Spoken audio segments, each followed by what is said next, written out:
Hello everyone. अब क्या नई बात सामने आई है।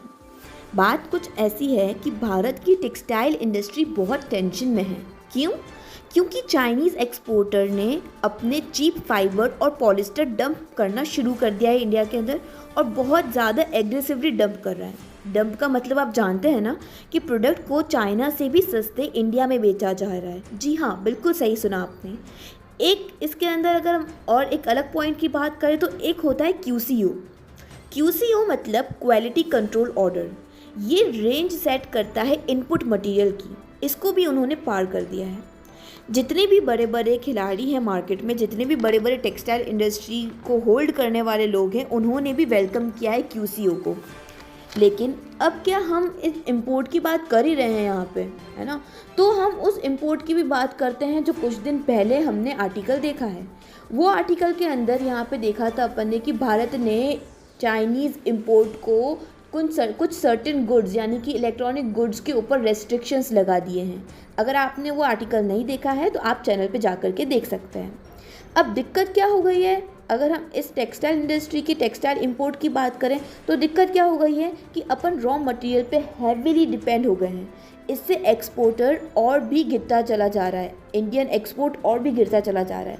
अब इंपोर्ट पे डिपेंड कैसे हो गए हैं, तो जो भारत कोर स्ट्रेंथ है यानी कि कॉटन की, उस पे पॉलिसी मेकर्स ने ध्यान देना बंद कर दिया है। India one of the world largest producer है कॉटन का। अब वापस अगर हम इंपोर्ट की बात करें तो 5 to 7 रुपीज़ तक पर केजी का फ़र्क दिख रहा है पॉलिस्टर फाइबर में, जो पॉलिस्टर फाइबर है उसमें। और चाइना इस चीज़ का फ़ायदा उठाते हुए एग्रेसिवली डंप कर रहा है, दो रीज़न की वजह से। एक तो रेस्ट्रिक्शन रिवेंज, दूसरा वो एक्सपेक्ट कर रहा है कि भारत आगे कुछ और एक्शन ज़रूर लेगा, इससे पहले हम डंप करना शुरू करते हैं। जिनके पास डेडिकेटेड सप्लाई चेन है वो भी इस इफ़ेक्ट को महसूस कर पा रहे हैं, इस डंपिंग इफ़ेक्ट को महसूस कर पा रहे हैं। Currently Bharat textile industry net exporter का रिस्क फेस कर रही है। जब से एक्सपोर्ट और प्रोडक्शन दोनों ही कम हुआ है। अब ये कम हुआ कैसे, तो यूक्रेन वॉर की वजह से। कम कैसे हुआ, तो यूक्रेन वॉर मैंने आपको बताया। अब इंडियन कॉटन यार्न ने डिकेडल लो हिट किया है 664,000 टन इन फाइनेंशियल ईयर 2023 पे। गवर्नमेंट सिर्फ गारमेंट और टेक्निकल टेक्सटाइल की ही बात कर रहा है, जबकि अपनी कोर कॉम्पिटेंसी कॉटन है। USDA भी एक्सपेक्ट कर रहा है कि फार्मर्स जो है वो ऑयल सीड्स या पल्सेस पे, जो कि एक प्रॉफिटेबल क्रॉप है, उसी पे वो क्या कर जाएंगे, शिफ्ट कर जाएंगे, और कॉटन पे ध्यान नहीं दिया जाएगा। अब मुझे पता है कि एक्सपोर्ट पे ध्यान देना कितना ज़रूरी है, लेकिन अपन कॉटन को भी नज़रअंदाज नहीं कर सकते ना।